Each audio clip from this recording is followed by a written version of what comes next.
Welcome, curious minds, to the deep dive. Today we're plunging into a world that's, well, both endlessly adorable and, let's be honest, sometimes utterly perplexing. The inner life of our feline companions. Have you ever watched your cat sleep in a seemingly impossible pretzel shape? Or maybe found yourself wondering why they seem to reserve all their purrs and headbutts exclusively for you, completely ignoring your partner? If so, you are definitely not alone. Definitely not. And we've gathered, a fascinating stack of sources for you today, articles, some really cutting-edge research, and some truly relatable anecdotes, all designed to help us unravel these adorable mysteries. Yeah. Things like cat sleep and the complex psychology behind why they pick favorites. Right. Our mission is to equip you with those aha moments, those surprising facts, and maybe some practical insights you need to truly understand your whiskered wonders. Think of it as your shortcut to deciphering their world. From, their essential sleep cycles to their distinct social preferences.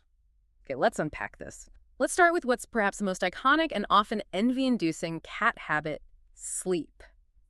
I was genuinely surprised, looking through our sources, that cats can easily log 16 to 20 hours of sleep a day. That's often twice as much as humans. But what our sources make incredibly clear is that this isn't just about relaxation, is it? What exactly makes sleep such a critical process for them? Well, what's truly fascinating here is that this profound amount of rest isn't a sign of laziness at all.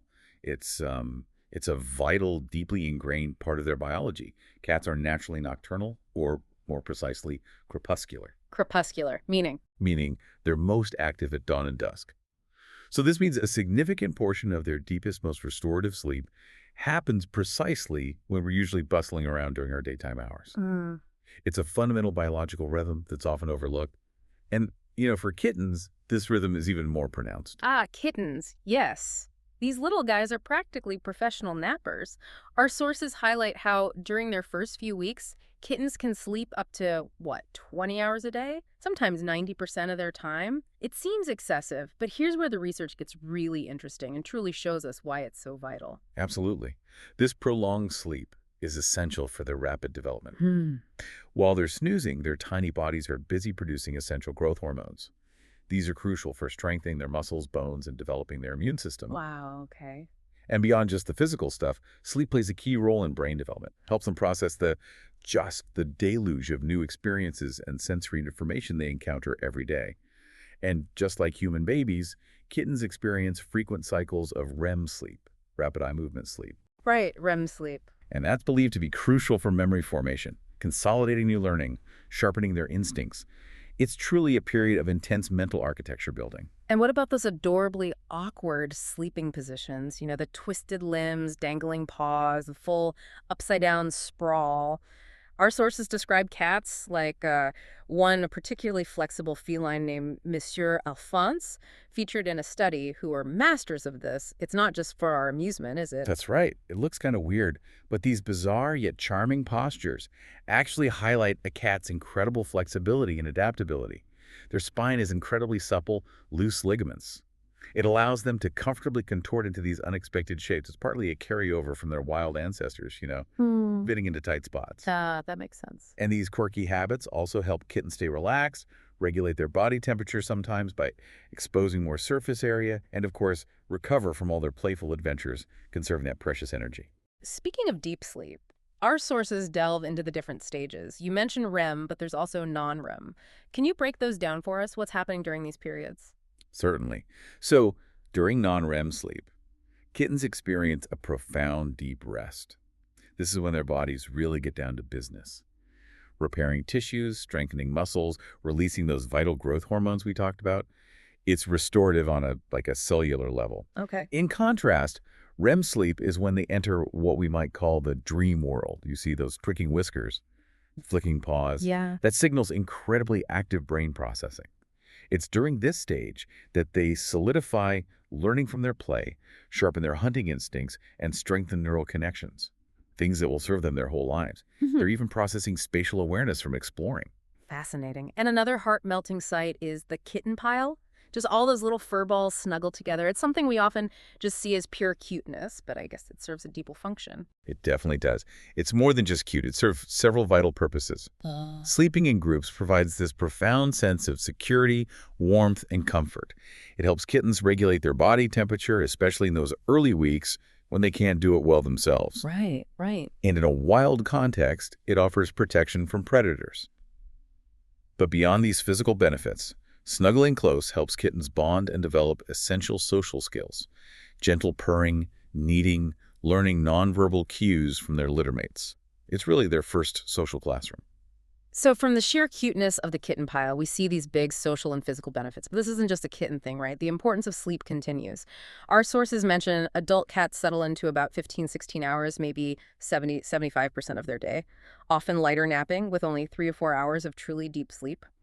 Do their sleep needs keep changing as they get older into senior cats? How does that look? That's a great point.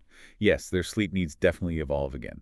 As cats age, typically from around 7–10 years onwards, their activity levels naturally decrease and their sleep time increases again, often mirroring kitten sleep, maybe 18–20 hours a day, 80–90% of their time. Wow, back to kitten levels almost. Yeah, it's often due to reduced energy, maybe potential aches and pains, sometimes even some cognitive decline. And this whole journey from tiny kitten to wise senior, it really underscores a vital takeaway. Their development, their well-being, their health are profoundly tied to undisturbed rest. It's why respecting a sleeping cat, particularly a growing kitten, isn't just polite. It's absolutely essential for their fundamental growth and vitality. Okay, so sleep is critical. We get that. But what about when they are awake? Many cat owners, myself included sometimes, grapple with a common question that can feel really personal. Why does my cat hate my husband? Or, why do they only seem to like me? It's a mystery wrapped in a purr, and honestly, it can cause a bit of tension sometimes. Well, the good news, maybe, is that cats don't actually hate in the human sense of the word. What looks like contempt or avoidance is usually something more like fear, unfamiliarity, or maybe just a simple lack of positive bonding. Sure. Cats are, in essence, kind of selective introverts. They have incredibly high standards for who gets into their inner circle. Selective introverts, I like that. One really interesting insight from our sources was this thing they called the PUFA paradox. Mhm. It describes this puzzling situation where a cat, like this PUFA in one anecdote, might lavish affection on the person who does less of the daily care, while seemingly holding a grudge against the one who handles all the chores like feeding or, heaven forbid, bath time. It really challenges that idea that it's always about who provides the food, doesn't it? It absolutely does, and this highlights a critical point from the research. Kittenhood is a truly crucial window for social development. Cats develop trust and establish their VIP list of approved humans incredibly early on. It's not just about who fills the food bowl. It's about who offered comfort during that loud thunderstorm. Yeah. Who made playtime really stimulating and fun, who provided those gentle chin scratches at just the right moment, or even just who made that vital first impression with a calm, non-threatening vibe. Once those foundational feelings are imprinted, they rarely rewrite the script completely. Though, new bonds can certainly be formed, it just takes more effort. So if your cat seems to be avoiding someone in the house, it's usually for a surprisingly logical, often deeply instinctual reason. Our sources break down 5 key factors that often contribute to this selective affection. What are they? Okay, so the first one is pretty straightforward. Fear or anxiety. This is a big one. Loud voices, sudden or unpredictable movements, even just heavy footsteps like giant clomping shoes, as one source put it, Right. can make a cat feel incredibly unsafe. Yeah. And if there's been a past negative experience, like accidentally getting stepped on, Mhm. well, they remember that. Right. Makes sense. Second is territorial instincts. To a cat, your home is their kingdom. It's marked with their scent. A new person, or even a familiar one who disrupts routines or takes their spot on the sofa, can be seen as a trespasser. It's not personal malice, it's just a perceived threat to their territory and sense of control. Okay. Territory. What else? Third, resource competition. Cats can get stressed if they feel their main human, or a prized napping spot, or even a favorite toy is being shared or threatened by someone else. Their world is relatively small. They really like it predictable and secure. Fourth, and this is important, health issues. A sudden shift in affection, maybe avoiding being petted or picked up, might not be emotional at all. It could be physical pain. Things like arthritis, dental problems, even an internal injury can make them avoid anyone who might unintentionally touch a sore spot. It's pure self-protection, That's a really crucial point. Always worth checking. definitely. And finally, number 5, past trauma or bad associations. This is particularly common with rescue cats, as you might imagine. Cats with rough histories might project fear onto new people, especially if they had negative experiences with, say, men in general, or loud noises or certain types of handling. Its memory and raw emotion just rolled into a mistrustful stare. Gosh. So if we connect all this, it really comes down to understanding that a cat's behavior is always communicating something important, right? Whether it's about their comfort level, a past experience, maybe a physical need, we just need to learn how to read the signs. Exactly. We need to learn their language. But here's the really good news. Even if you feel like you're currently in the cat's friend zone, you can often win over a hesitant cat. Our sources offer some genuinely great strategies for becoming cat approved. Yes, so first up, be the bringer of good things. Encourage the person who's trying to build that bond to become the official distributor of positive experiences. This could be things like hand-fed tuna flakes, those irresistible crunchy treats, or engaging playtime with a feather wand. The goal is to associate their presence with joy and reward. Make them the fun one. Okay. Second, respect the personal bubble. This is so crucial. Encourage them to just sit quietly, maybe read a book, avoid direct eye contact initially, and let the cat approach entirely on their terms. No chasing, no forced cuddling, and definitely no picking them up against their will. Cats really prefer to initiate interaction. Let the cat call the shots. Got it. Third, master the slow blink. We mentioned this earlier. It's like the ultimate feline love letter. A slow, lazy blink signifies trust and relaxation. If the cat returns it, that's basically a purring passport to the inner circle. It mimics a non-threatening, relaxed gaze, signaling you're not a predator. I'm going to try that more often. Fourth. Fourth, become predictable. Cats thrive on routine. If the person trying to bond becomes a consistent, reliable part of the cat's daily schedule, maybe they're always there at feeding time or have a regular playtime slot, just a predictable, calm presence, the cat will feel less threatened. They'll start to integrate that person into their secure worldview. Makes sense. Build trust through routine. And the last one. And finally, number 5, rule out hidden hurts. As we carried, if there's a sudden, unexplained shift in behavior, suddenly avoiding touch or becoming withdrawn at vet visit is crucial.